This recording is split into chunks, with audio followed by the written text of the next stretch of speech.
le New Space aujourd'hui, pour moi, c'est vraiment cette flexibilité. Et puis, j'y retrouve quand même ma passion de pouvoir discuter au plus près de tous ces acteurs qui partagent tous finalement la même chose, bien qu'ils ne l'expriment pas de la même façon. Mais c'est envoyer des satellites dans l'espace. Et pas que, c'est aussi envoyer un projet finalement dans l'espace pour en faire quelque chose. Et en général, c'est pour améliorer la vie sur Terre ou pour la recherche au-delà.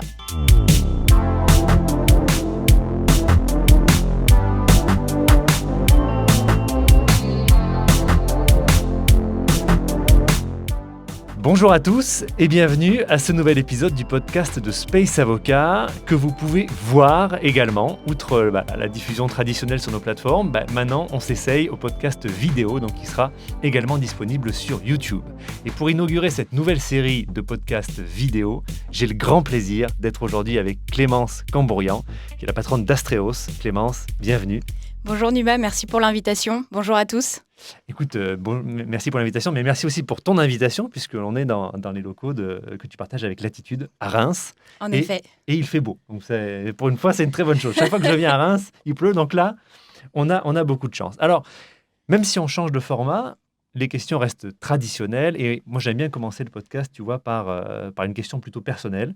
Quel est ton parcours? Et si tu peux aussi nous expliquer pourquoi tu as choisi finalement une start-up pour commencer ta carrière plutôt que les legacy. Ok, alors ça c'est une très bonne question. Donc déjà, Clémence Cambourian, j'ai terminé mes études il y a quelques années dans une école d'ingénierie aérospatiale. Donc dans cette école, dans les Yvelines, j'ai appris notamment à dimensionner des lanceurs, à travailler sur les sous-systèmes de satellites. Donc à l'époque, j'étais plutôt partie pour faire une thèse en astrophysique. Et petit à petit, avec les études, j'ai découvert qu'il y avait le métier d'ingénieur aérospatial qui pouvait aussi correspondre à mes attentes. Donc je me suis lancée dans l'aventure. Et à l'époque, j'étais plutôt attirée par les grands groupes finalement, parce que la plupart de nos intervenants, ils venaient d'Ariane Group, du CNES, de chez Safran, Thales. Donc j'avais pas encore cette vision de l'écosystème New Space à l'époque. C'est pourquoi j'ai fait mon stage de fin d'études chez Ariane Group, au bureau des futurs lanceurs. Donc là, c'était vraiment de l'ingénierie pure. J'ai fait du dimensionnement, des études d'éléments finis, voilà, des choses un petit peu techniques. Et à l'issue de ce stage, il y a eu le Covid, malheureusement. Donc ça a été plus compliqué de trouver du travail. Et je me suis orientée pendant quelques mois dans l'aéronautique. Donc j'ai quand même réussi à trouver un travail dans l'aéronautique. Je suis allée sur Reims, près de l'aéroport de Prunay, où j'ai fait du bureau d'études. Alors pareil, ingénieur mécanique, ingénieur de calcul. Et en gros, je faisais du prédimensionnement d'aménagement de cabine. Voilà. Donc complètement différent, bien que mes études me permettaient aussi d'apprendre ces différents aspects, de faire de la modélisation 3D, des calculs. Et puis au bout de quelques mois, je me suis rendu compte que c'était quand même pas ce que j'avais envie de faire. Disons que c'était une période de transition. Et là, je connaissais l'entreprise qui s'appelait à l'époque Venture Orbital Systems. Je connaissais Stanislas. Et il y avait une opportunité, il y avait un projet de création de filiale, donc Astreos finalement, et il était à la recherche de quelqu'un qui avait à la fois les aspects techniques, mais qui avait aussi de l'appétence pour la partie commerciale. Et je me suis dit, pourquoi pas, ça se trouve, c'est peut-être là que je vais trouver mon bonheur. Et c'est comme ça que je suis rentrée vraiment dans le New Space, et ça c'était en janvier 2021, donc il y a presque 2 ans maintenant. Et donc aujourd'hui, mon poste, c'est d'être directrice des opérations chez Astreos. Alors, il y a à la fois une partie en interne et une partie en externe. En interne, ça veut dire gérer l'équipe au quotidien. Aujourd'hui, on a une équipe entre 5 et 7 personnes. Donc, faire du management, faire en sorte que les personnes ont les bons outils pour travailler ensemble et également interdépartement. Et en extérieur, c'est aussi représenter la boîte aux différents événements via des podcasts, par exemple. Et également gérer tout ce qui est relations partenaires et relations clients. Et donc, pourquoi le New Space ? Au début, c'était pas forcément tracé. Et puis finalement, je suis bien contente que ce soit arrivé parce que pour moi, le New Space aujourd'hui, c'est vraiment un synonyme de flexibilité. Ça m'a permis d'avoir un poste quand même relativement à haute responsabilité et très intéressant. J'ai dû être multitâche pendant 2 ans parce qu'on touche un peu à tout. Il y a du commercial, il y a du technique. Faut savoir gérer les clients, faut savoir faire un peu des préétudes. Il y a vraiment tous les aspects aussi légaux, financiers, quand on monte une boîte, il y a tout ce qui va avec. Et donc, le New Space aujourd'hui, pour moi, c'est vraiment cette flexibilité. Et puis, j'y retrouve quand même ma passion de pouvoir discuter au plus près de tous ces acteurs qui partagent tous finalement la même chose, bien qu'ils ne l'expriment pas de la même façon. Mais voilà, c'est envoyer des satellites dans l'espace. Et pas que, c'est aussi envoyer un projet finalement dans l'espace pour en faire quelque chose. Et en général, c'est pour améliorer la vie sur Terre ou pour la recherche au-delà. Donc ça, c'est vraiment quelque chose qui m'a beaucoup intéressée. D'accord, donc effectivement, tu as un parcours assez particulier parce que tu as commencé un peu par accident dans l'aéronautique et puis maintenant te voilà dans le spatial, et le C'est spatial ça, New Space en plus. tout à fait. Et alors, ce qui est très intéressant, c'est que tu es dans une société qui a un peu une vision transversale du spatial. Ouais. Et du coup, ce qui est intéressant d'avoir, c'est un peu ton regard sur l'industrie spatiale en général. Quel regard tu peux porter en tant que jeune professionnel dans un segment très particulier et en plus dans le New Space? Ok. Alors peut-être pour retracer pour les utilisateurs qui nous connaissent pas trop côté Astréos, en quelques phrases, nous on propose des services aux opérateurs et constructeurs de petits satellites. Donc notre rôle, ça va être de vous accompagner sur n'importe quelle phase de votre projet, que ce soit au niveau de l'idée, au niveau du lancement, au niveau de la récupération de la donnée. On peut intervenir un peu sur toute cette chaîne. Et donc en effet, soit on arrive en support et on met en relation avec nos différents partenaires, soit on va vraiment faire les intermédiaires pour trouver un lancement notamment. Et donc c'est vrai que on a une vision très transverse parce qu'on discute avec les différentes briques, les différents services qui vont intervenir sur le cycle de vie d'un satellite. Et donc ma vision sur le sujet, c'est difficile comme question. Il y a plusieurs aspects. Il y a l'aspect français. Donc en effet, moi, ça fait que 2 ans que je suis dans le New Space, donc je vais pas assumer ce qui s'est passé avant. Mais j'ai l'impression que vers 2019, il y a eu énormément d'entreprises, de start-up notamment, qui se sont créées en France et que le contexte Covid, post-Covid a été favorable à lancer des start-up. Pourquoi je dis ça? Parce que y a déjà le gouvernement qui a mis en place des financements, des aides, notamment avec France Relance, France 2030. Il y a des appels à brochets qui permettent de gagner quelques centaines de milliers d'euros, voire millions d'euros. Donc ça, c'est très important. Alors bien que les thématiques soient orientées, ça permet, je pense, à des gens qui n'avaient pas forcément vocation à s'orienter là-dedans de proposer un projet. Et puis après, en soi, il y a vraiment les gens qui se sont mis à créer des startups et qui se sont mis à avoir un écosystème qu'on peut fédérer. Je pense notamment, aujourd'hui, je crois qu'on a à peu près une 60aine de startups en France qui ont été créées. Et donc, par exemple, il y a l'Alliance New Space France qui a été créée, pareil, il y a 1 ou 2 ans, qui permet de fédérer 25 ou 30 entreprises. Et pour moi, c'est des responsabilités qui sont des actions qui sont super importantes. Parce que bien que les acteurs soient tous à Toulouse, à Paris ou dans des petits regroupements, ils ne se connaissent pas forcément et ils ne travaillent pas forcément ensemble. Donc avoir soit des événements ou soit des groupements, des associations qui permettent de les regrouper, finalement ça favorise les échanges et des fois, d'une soirée d'échange ou d'un événement vont naître des relations, des consortiums. Donc ça c'est super. Après ma vision d'un point de vue européen, parce que voilà, en France, je pense qu'en fait, l'écosystème, il est là, c'est complet, c'est diversifié, donc on peut faire quasiment toute la chaîne de bout en bout en France, donc ça, c'est important pour la souveraineté. Et je pense que le gouvernement est très intéressé par cet aspect-là, parce qu'on va voir que la stratégie dans le spatial, c'est très important. Et après, il y a l'échelle européenne. Donc sur les autres pays, c'est un petit peu plus compliqué d'aller en détail. Par contre, ce qui a été clair à un moment, c'est par exemple sur les aspects lanceurs, l'Europe voulait un lanceur européen. Puis, ça a été redirigé vers une stratégie de lanceur souverain. Donc, selon un peu les aléas stratégiques des différents pays, on sent que ça peut très vite shifter et c'est pas forcément facile à suivre. Donc, je pense qu'il y a vraiment 2 vitesses. Il y a l'échelle nationale qui ne porte pas forcément les mêmes intérêts que l'échelle européenne. Mais les deux sont très importants et un acteur français qui a sa start-up va pouvoir aller chercher des financements ou des aides au niveau national, mais au niveau européen également. Justement, en parlant du financement, la transition est assez bien trouvée parce que on dit souvent, par rapport au segment américain, au marché américain, que trouver des capitaux en Europe et particulièrement en France, ça peut être plus compliqué. Oui.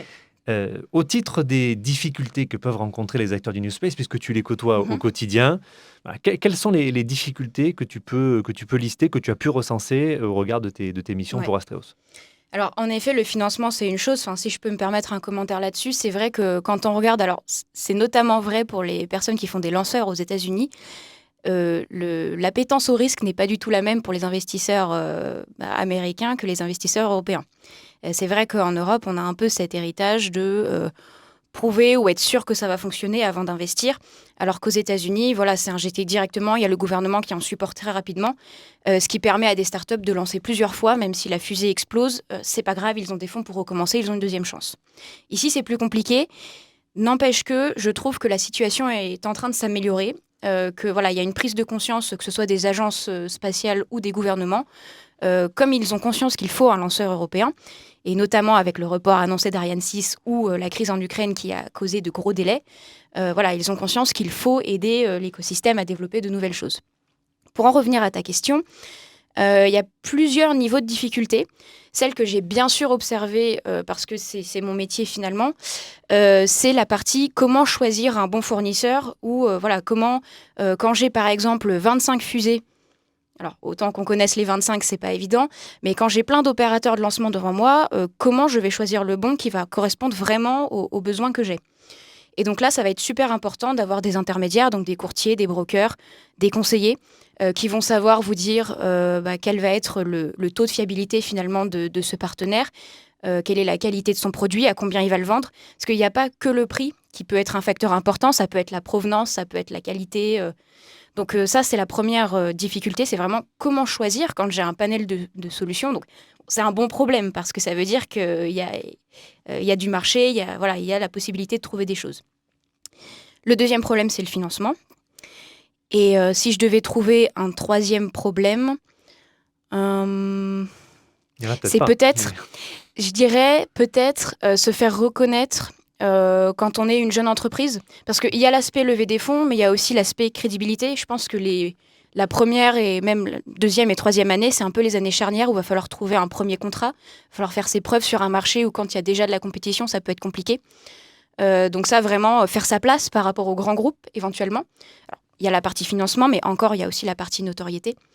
Donc ça, typiquement, l'Alliance New Space ou le catalogue du CNES, voilà, il y a plein de solutions pour se faire référencer et pour petit à petit, j'allais dire rentrer dans les petits papiers des bonnes personnes, mais c'est pas exactement ça. C'est surtout faire en sorte que l'écosystème, que les clients et les différents partenaires reconnaissent votre confiance. Et c'est pas parce que l'entreprise n'a que 2 ans qu'elle n'est pas capable de produire un service de qualité. Oui, c'est vrai que ça, c'est un peu le saut quantique qu'a dû faire le spatial avec l'arrivée du New Space. C'est que un segment industriel qui était habitué à avoir des entreprises très intégrées, avec parfois même une composante de souveraineté, se sont retrouvés face à des startups, notamment faites par des gens très jeunes. Typiquement ici, c'est la preuve. Et pourtant, il y a quand même cette crédibilité, il y a ce vrai projet industriel qui est d'ailleurs soutenu même au niveau local. Donc c'est vrai qu'il y a cette difficulté-là, et on le voit même dans le secteur. C'est vrai que l'approche qui est nécessaire pour aller démarcher des fonds, chercher des fonds, puis chercher aussi un soutien public. Il y a, tu parlais notamment l'offre disponible également. Il y a tout un effort de contractualisation à faire. Il y a un gain de savoir-faire à acquérir qui est très rapide pour ces startups-là. C'est extrêmement important. J'ai 2 autres notions qui me viennent en tête aussi. Il y a la notion de recrutement. Parce que plus on est de startups à se créer, plus on va être en compétition finalement entre nous pour recruter les beaux profils. Donc ça peut ne pas être évident. Ça veut dire soit proposer des meilleures conditions, soit vraiment bien vendre son entreprise et faire valoir que tu seras très bien accueilli en tant qu'employé chez nous. Mais c'est vrai que quand on se met tous à recruter en même temps, tu vas avoir la question de la ville. Est-ce que tu veux aller à Toulouse? Est-ce que tu veux aller à Reims? Est-ce que tu veux aller à Paris? Est-ce que tu veux bosser plutôt sur les lanceurs ou les satellites? Donc voilà, il y a la partie recrutement, je pense, qui n'est pas négligeable. Et il y a également, alors c'est un peu lié à l'investissement finalement, mais c'est-à-dire que même quand une entreprise lève des fonds, il va falloir qu'elle fasse ses preuves très rapidement, en fait. Et pas forcément en termes de contrat, mais il va falloir qu'elle crée un produit plus rapidement que ce qu'on attendrait d'un grand groupe. Et ça va être difficile aussi parce qu'il y a une vraie prouesse technique finalement à réaliser derrière, la plupart du temps. Parlant justement des différents segments, tu as esquissé là, à l'instant qu'il y avait les satellites, il y a les lanceurs, parce qu'effectivement, il n'y a pas que les lanceurs dans le spatial et les satellites, il y a plein de segments différents. Il y a les données, il y a tout ce qui est exploitation des données, etc. Ouais. Pour toi, à l'heure actuelle, quels sont les segments dans le spatial qui sont les plus porteurs? Ok. Alors ça, c'est intéressant. Alors, à mes yeux, ils sont tous très importants, bien évidemment, parce que pour réaliser le cycle de vie du satellite, il faut vraiment passer par toutes les étapes. Il n'y a pas de passe-droit là-dessus. Donc, je dirais que dans un premier temps, il y a bien sûr le niveau composant, plateforme de satellite qui est essentiel. Après, il y a la partie lanceur qui est très intéressante aujourd'hui parce que, alors que ce soit au niveau international ou au niveau français, on a énormément de nouvelles boîtes qui se lancent dans des micro-lanceurs. Donc ça, je pense que d'un point de vue stratégique, il va y avoir énormément d'intérêt dessus. Mais je me tournerai plutôt vers deux nouvelles thématiques que j'ai vues, alors notamment parce qu'il y a eu des appels à projets qui sont sortis dessus, mais je vois de plus en plus de boîtes se diriger vers la cybersécurité. Donc tout ce qui est récupération de la donnée, que ce soit station-sol, mais de façon sécurisée. Parce qu'on sent bien que l'espace, ça devient un endroit politique où il peut se passer beaucoup de choses. Ça peut être des déclarations de guerre, ça peut être, attention, la donnée que je veux récupérer, elle est sensible. Donc il faut réussir à protéger tout ça, donc la cybersécurité. Et en France, on a quelques entreprises qui commencent à s'y mettre, donc ça, c'est top. Et le deuxième aspect, je dirais que c'est tout ce qui est service en orbite. Alors, service en orbite, c'est très large. Moi, je parle notamment de tout ce qui est les nouveaux projets de refueling, donc envoyer un espèce de satellite cargo pour aller recharger des satellites sur place. Ça peut être les aspects désorbitation, parce que, en effet, on va être contraint. Voilà, il y a des régulations, il y a la pollution de l'espace qui commence à être un sujet, donc faire attention aux débris. Et du coup, lié à cette thématique, il va y avoir la Space Situation Awareness. Donc tout ce qui est traquer les débris, avoir un catalogue pour référencer et faire en sorte qu'il ne va pas y avoir d'accident là-haut. Donc pour moi, ça, c'est vraiment les deux, trois thématiques qui sont portées en ce moment et qui vont beaucoup se développer dans les mois et années à venir. D'accord, parce qu'effectivement, tu as raison, la vision traditionnelle du spatial, c'est le lanceur, c'est le satellite, mais il y a toute la gestion de la donnée. Et cette gestion de la donnée, c'est une supply chain extrêmement complexe. C'est pas juste amener une donnée d'un point A à un point B. Oui. Et ça, il faut vraiment plusieurs partenaires pour arriver à avoir quelque chose de complet. Tu avais participé l'an dernier à la première édition du Space Avoca Symposium. Et cette année, c'est une de tes collègues de chez Latitude qui avait Adeline, participé également. Et le sujet, c'était l'accès à l'espace. Et ça, c'est quelque chose qui est naturellement extrêmement stratégique. Mm-hmm.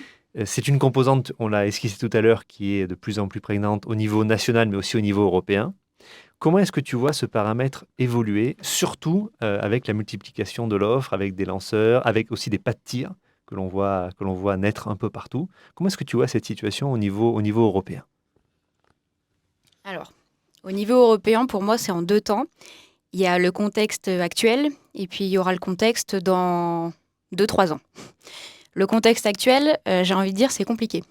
C'est compliqué parce qu'il y a la crise avec l'Ukraine et la Russie, qui a eu deux impacts. Il y a eu l'impact de report. L'Ukraine, c'est un fournisseur de propulsion et de composants en satellite. Donc, il y a pas mal de clients qui se sont vus retardés à cause de cela. Et puis, il y a eu l'interdiction des vols Soyouz, ou du moins par Arianespace. Donc, nous, en tant qu'Européens, on ne peut plus aller sur des vols Soyouz. Et on a beau dire ce qu'on veut, Soyouz, c'était quand même un lanceur assez intéressant, en fait, pour envoyer des satellites. C'était pas très cher, la techno était là, enfin voilà, on pouvait compter dessus. Donc ça a quand même fait un petit peu mal de le voir enlever de la chaîne de lancement. Et puis, il y a l'histoire de Vega C et d'Ariane 6, qui, Vega C, en effet, a fait son vol inaugural, qui, heureusement, a été un succès. Mais Ariane 6, qui est reporté à fin 2023. Et Vega C, j'ai pas exactement peut-être toutes les données, mais les stocks sont quand même assez limités. Donc, il y a la reprise des constructions, mais voilà, faut être quand même lucide sur le fait que d'ici le premier vol d'Ariane 6, on a très peu de lanceurs européens qui seront disposés à envoyer des satellites dans l'espace. Donc ça, ce que ça veut dire, ça veut dire que les clients, ils vont aller vers des lanceurs non européens. Notamment, la plupart vont aller sur SpaceX, sur Falcon 9, ou d'autres utilisateurs. Par exemple, OneWeb, qui devait être lancé, je crois qu'ils sont allés chercher du côté de JSLV. Donc là, ils ont tiré il n'y a pas longtemps avec l'Inde. Et puis, il y a Kuiper également, la constellation. Je crois qu'ils étaient intéressés par Ariane 6. Et du coup, pour lancer les premiers batchs, ils vont aller lancer avec ABL, qui est un nouveau micro-lanceur aux États-Unis. Et les autres, je ne sais plus. Mais ABL pour commencer. Donc voilà, on a un déplacement en fait de la chaîne de valeur du lancement à l'international. Donc ça, c'est pas forcément bon pour nous. Donc on a hâte que des micro-lanceurs puissent prendre le relais et que Ariane 6 arrive également. C'est pas parce qu'il y a des micro-lanceurs qu'il faut se passer des gros lanceurs. Je pense que les deux sont complémentaires et ne rendront pas le même service. Par contre, à partir de 2024, Là, ça ira mieux pour l'Europe parce qu'il y a énormément de lanceurs qui seront prêts ou qui auront fait leur premier tir. Alors, faut pas se leurrer sur les dizaines d'acteurs qui existent aujourd'hui. Il y en a sûrement la moitié qui vont mourir, soit par financement, soit par échec technologique. Mais c'est pas grave parce qu'il y aura le reste qui sera là et qui pourra proposer une alternative. Donc pour moi, la solution, elle est dans 2 ans. Le contexte sera plus favorable dans 2 ans. Voilà. Maintenant, ça c'est sur l'aspect lanceur pur. Sur tous les aspects satellites, je ne veux pas avoir une vision négative comme je l'ai sur le lancement parce que on a énormément de création de projets, que ce soit des constellations ou des IOD, IOV, donc In-Orbit Demonstration, In-Orbit Validation, qui sont portés par des acteurs européens. Donc, on a quand même un contexte New Space qui est extrêmement favorable en Europe.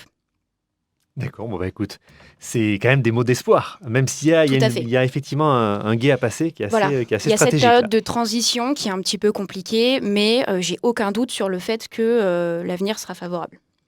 Bon écoute Clémence, il me reste à te remercier énormément pour cette première édition vidéo du Space Avocat Podcast. Merci de nous avoir accueillis chez Astréos ici à Reims et à très bientôt naturellement. À très bientôt, merci beaucoup.